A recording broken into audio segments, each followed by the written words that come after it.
तैयार है मोनिका के हाथ की गर्मा गर्म कॉफी। ये क्या अंजलि, तुम ये अलमारी से साड़ियां क्यों निकाल रही हो? अचानक मायके जाने का प्लान कब हुआ? मेरे मायके जाने का प्लान नहीं हुआ है, मैं तो इन नई साड़ियों को छुपा रही हूँ। लेकिन क्यों? अरे आज शाम को वो आफत की पुड़िया आने वाली है, कहीं उसने मेरी ये नई साड़ियां देख ली तो एक भी नहीं छोड़ेगी। क्या कहा तुमने? वो आने वाली है? हे भगवान, तुम जल्दी से अपनी साड़ियां छुपाओ और मैं अपने मेकअप का सामान छुपा देती हूँ। मोनिका भागती हुई अपने कमरे में जाती है और अपना नया और एक्सपेंसिव मेकअप का सारा सामान छुपा देती है। दोनों बहुएं अपना सारा सामान अच्छे से छुपाने के बाद बैठकर राहत की सांस लेती हैं। चलो, शाम होने में अभी थोड़ा वक्त रह गया है और हमने सब कुछ अच्छे से छुपा दिया है। और नहीं तो क्या, अगर वो ये सब देख लेती तो एक भी सामान नहीं छोड़ती। कौन देख लेती भाभी? रूपाली तुम?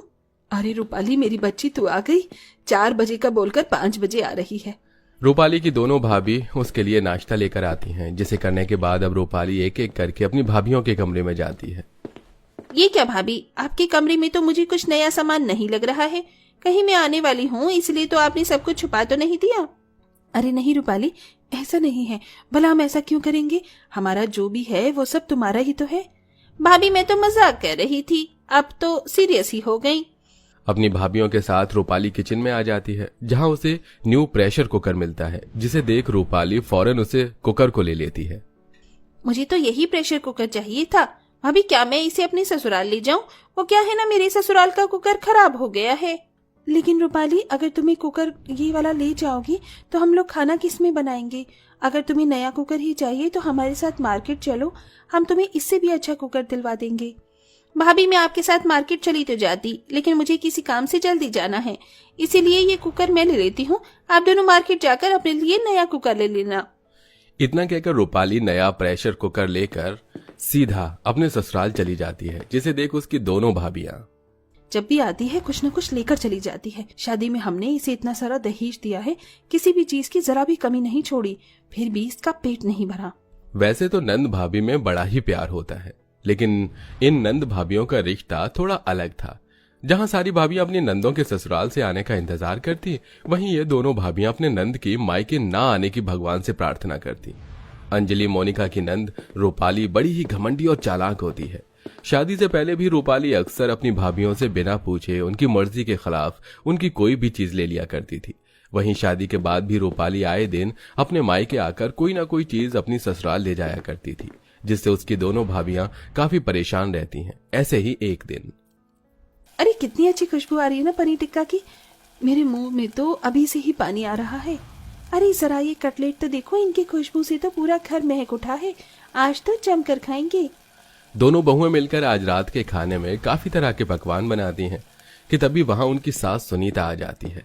अरे वाह, पनीर टिक्का, मलाई चाप, कटलेट, बिरयानी, आज तो बहुत कुछ बनाया तुम दोनों ने। मैं जल्दी से रूपाली को कॉल करके यहीं बुला लेती हूँ, आज हम सब लोग साथ में खाना खाएंगे।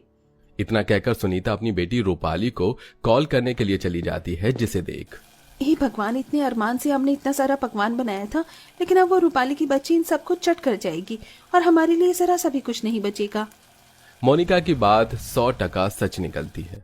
रूपाली अपने हिस्से के साथ साथ अपनी दोनों भाभियों का हिस्सा भी जानबूझकर खत्म कर देती है, जिसके चलते अब दोनों भाभियों को सुबह की बासी रोटी और सब्जी खाकर अपना पेट भरना पड़ता है और ऐसे ही समय गुजरता रहता है।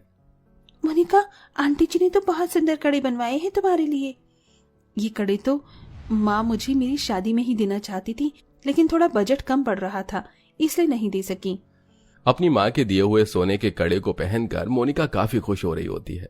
तभी उसकी खुशी भंग करने उसकी नंद रूपाली आ जाती है। वाह भाभी, ये कड़े तो कितने प्यारे लग रहे हैं। आपको पता है, ऐसे ही कड़े का डिजाइन मैंने एक मैगजीन में देखा था। जब से मेरा मन इन कड़ों को पहनने का कर रहा है। काश मैं भी ऐसे कड़े पहन पाती। हाय मेरी बच्ची, कैसे उदास हो गई। मोनिका बहू, थोड़े दिनों के लिए अपने कड़े निकालकर अपनी ननद को पहनने के लिए दे दे। इस बेचारी के भी इन कड़ों को पहनने के अरमान पूरे हो जाएंगे। माँ जी, ये आप क्या कह रही हैं? ये कड़े मुझे मेरी माँ ने दिए हैं, मैं रूपाली को कैसे दे सकती हूँ? अरे तो मैंने कौन सा बोला है तुझे कि तू हमेशा के लिए इसे दे दे? कुछ दिनों के लिए दे दे और जब तुझे पहनना हो तो वापस ले लियो। हाँ भाभी, और वैसे भी मुझे परसों एक शादी में जाना था, मेरी साड़ी पर ये कड़े काफी अच्छे लगेंगे। इतना कहकर रूपाली खुद ही मोनिका के हाथों से उसके कड़े निकाल कर पहन लेती है। देखा माँ, ये कड़े मेरे हाथों में